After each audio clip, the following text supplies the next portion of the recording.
this short video I want to address this question, which is often asked. Okay, I design a new product, can I go ahead and sell it? Here is the problem. And I will use an example which I believe it's a good analogy, so it's easy to understand the intellectual property concepts, which naturally are pretty complex.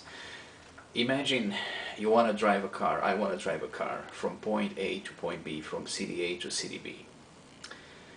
We all understand that I cannot drive my car on somebody else's land, on private land, unless I have those people, those owners' permission.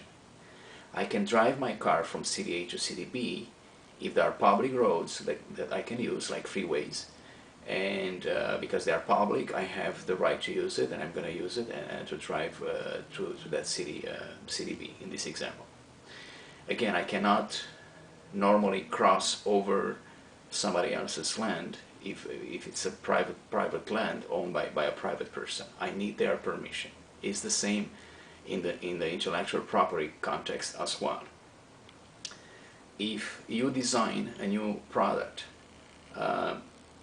in order to sell it, you need to ensure that nobody else has some sort of intellectual property which covers that product.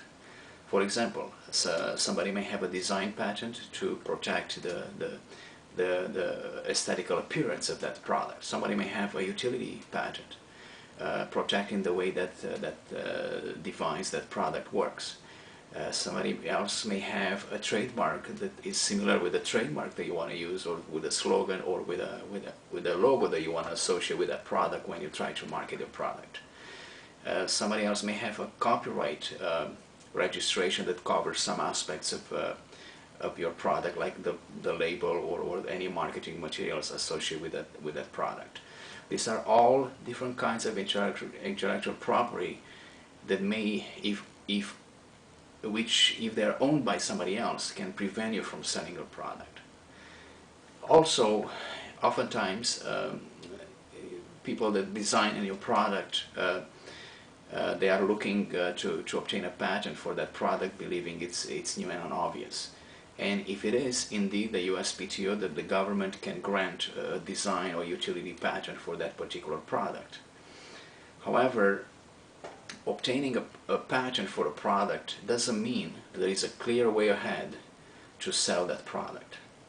Because again, if somebody else has a patent, for example, on a component of that product that you want to sell, you cannot sell the product with that component because it's protected by somebody else's patent.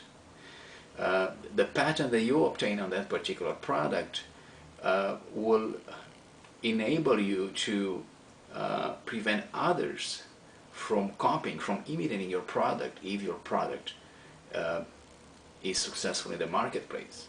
However, it's not going to give you a clear way ahead to sell your product if somebody else has intellectual property covering your product. You will need their permission, and your patent, yes, it's true, can be used sometimes in those negotiations, cross-licensing agreements that may help you get that permission from the previous owners, so you can go ahead and move with your product and sell it in the marketplace.